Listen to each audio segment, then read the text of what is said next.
petite descente. Comment ça se passe? Bah, les fesses Bras tendus.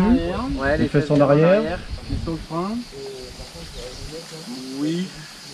Oui. Je dis oui parce que Pas de frein avant. tout non. sur le frein avant. Tout sur le frein avant. Tout sur le frein avant. Voilà. Non. Si. Et débrayer. Ah ouais. Ah ouais. Débrayer tout sur le frein avant. Ah, je vais vous faire mal là. Ah ouais, là ça va être... Ah ouais, ça va Ça être- c'est pas ce qu'il m'a dit Marc Coma pourtant. Pourquoi je vous dis ça? Pourquoi je vous dis ça? On ne sait pas. Grande question. Toujours pareil, c'est dans le cadre d'une descente qui est un peu technique, hein, on est d'accord, là je vais vous montrer là-dessus. En théorie, là tu te mets ralenti de première, tu laisses faire, ça descend très bien. Y a pas de souci. Par contre, dès que ça va être un peu plus chiant, ce qu'on va faire après quand c'est plus long, l'idée c'est toujours pareil, il faut pas que cette moto prenne de la vitesse. Elle est lourde. Si elle emmagasine de l'énergie cinétique dans la descente, on n'arrivera jamais à la retirer. Donc il faut qu'on lui empêche d'en prendre. Ouais, c'est vrai que quand tu charges l'avant, c'est l'avant que tu freines parce que l'arrière il se balade. Tu peux L'arrière pas va retirer. se balader, de 1. De 2, ces motos-là n'ont pas de suspension avant classique, elles ont des télélevers. Ce qui va faire qu'elles ne vont pas plonger quand on va freiner. Ce qui va énormément Ça veut nous dire que avantager. la technique pourrait être différente avec une Africa Twin ou une KTM. Vraiment. Donc ça c'est spécifique, plus spécifiquement adapté à la GS. Alors pas la GS, elle a 1250 Ah. GS. Oui, oui, Parce qu'elle a 850, Oui, oui. elle n'est pas exactement pareil. oui, parce qu'elle a une Parce fourche qu'elle a une normale. fourche.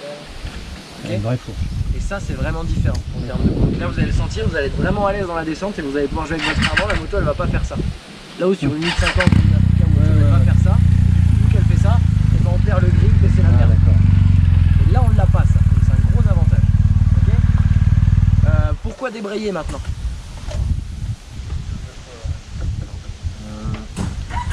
On va être à quelle vitesse?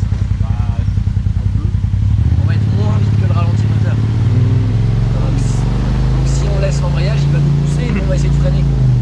Ça va aller trop vite. Donc c'est pour ça qu'on est débrayé, on est en roue libre et on gère tout avec le frein. Pourquoi Et pas de frein arrière? moteur du coup. Parce que Alors, tu n'utilises pas ton frein moteur du coup. non, encore une fois, je différencie. Là, on va se faire des grandes descentes qui sont faciles. On prend le frein moteur, il n'y a pas de match, mais ça, je vais pas vous l'apprendre. Un gros truc qui descend, vous faites le frein moteur, on laisse rouler la moto. Je vous parle d'une partie qui est raide et qui est délicate. Ou même le frein moteur, ça va me faire prendre trop de Ouais, vitesse bien sûr. et je peux pas. D'accord, là, c'est technique, je suis obligé d'être très lent. Donc, je débraye, je gère tout avec mon frein avant. Pourquoi je me sers pas forcément du frein arrière? Parce qu'en descente ça sert à rien. Déjà, il va glisser très vite. Ouais. Et puis de deux, vous avez des freinages couplés sur les motos. Déjà ça freine l'arrière. Donc ça freine déjà l'arrière. Et ça le freine pile poil. Honnêtement, si vous en remettez plus, ça va glisser. Alors que si vous freinez ça, ça vous freine quand même l'arrière. Et ça le freine comme il faut. Juste ce qu'il faut. Juste ce qu'il faut.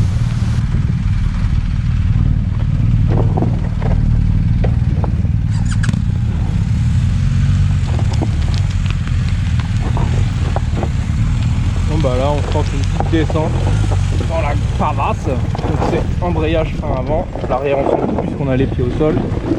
Et voilà. Bon, bah, maintenant, on va remettre un coup de moteur.